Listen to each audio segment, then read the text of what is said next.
कुछ वक्त अॻु नज़र घटि थियण वॾी उमिरि जे माण्हुनि जो ई मसइलो सम्झियो वेंदो हो, पर अॼुकल्ह नौजवान तोड़े नंढा ॿार बि इन मर्ज़ में मुब्तला थी वञनि था। रुगो एहतियात बि कजे त नज़र घटि थियण जे मसइले खां बची सघिजे थो। अॼु असां अव्हां खे कुझु अहिड़ियूं आदतूं ॿुधाईंदासीं जेके जवानीअ तोड़े नंढी उमिरि में बि नज़र घटि थियण जो सबबु बणजनि थियूं। जेकॾहिं तव्हां खे सुम्ही किताब पढ़ण जी आदत आहे त इहो तव्हांजी नज़र घटि करण जो वॾो सबबु बणिबो, छो त सुम्ही किताब पढ़ण जे करे अखियुनि खे लफ़्ज़ सुञाणण लाइ घणी महिनत करणी पवे थी, जंहिंसां अखियुनि में सूर, थकावट ऐं हलंदे हलंदे नज़र ख़तम थियण जो मसइलो पेश अचे थो। इन लाइ सुम्ही किताब पढ़ण वारी आदत खां पासो करणु घुर्जे। अॼुकल्ह मोबाइल फोन जो इस्तेमाल बि हर माण्हूअ लाइ मजबूरी बणिजी वियो आहे। इन सां गॾु साइंसी तहक़ीक़ मूजिबि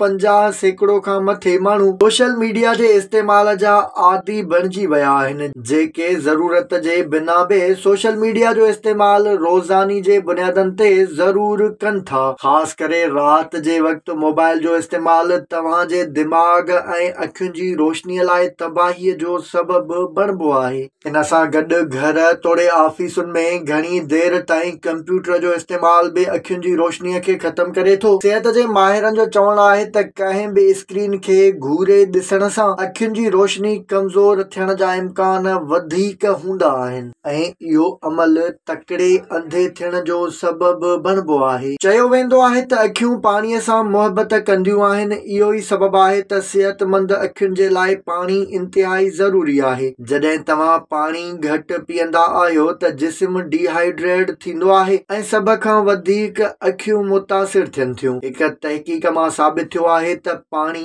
अखियुनि खे ॻोढ़नि ज़रिए घिमाए रखंदो आहे। ॻोढ़नि जी खुश्की अखियुनि जी नज़र घटि थियण जी शुरूआत हूंदी आहे। उन खां सवाइ सिज जी रोशनी खां बचण, गाॾियुनि जे धुएं ऐं हवाई गदिलाण खां बचण लाइ का बि ऐनक पहिरे अखियुनि खे महफ़ूज़ न करण जी आदत बि अखियुनि जी कमज़ोरी ऐं नज़र घटि थियण जो सबबु बणिबी आहे। उन करे ख़ासि करे मोटर साइकिल हलाइण दौरान ऐनक जो इस्तेमाल ज़रूर कयो वञे त अखियुनि जी नज़र कमज़ोर थियण खां बचाए सघिजे थी।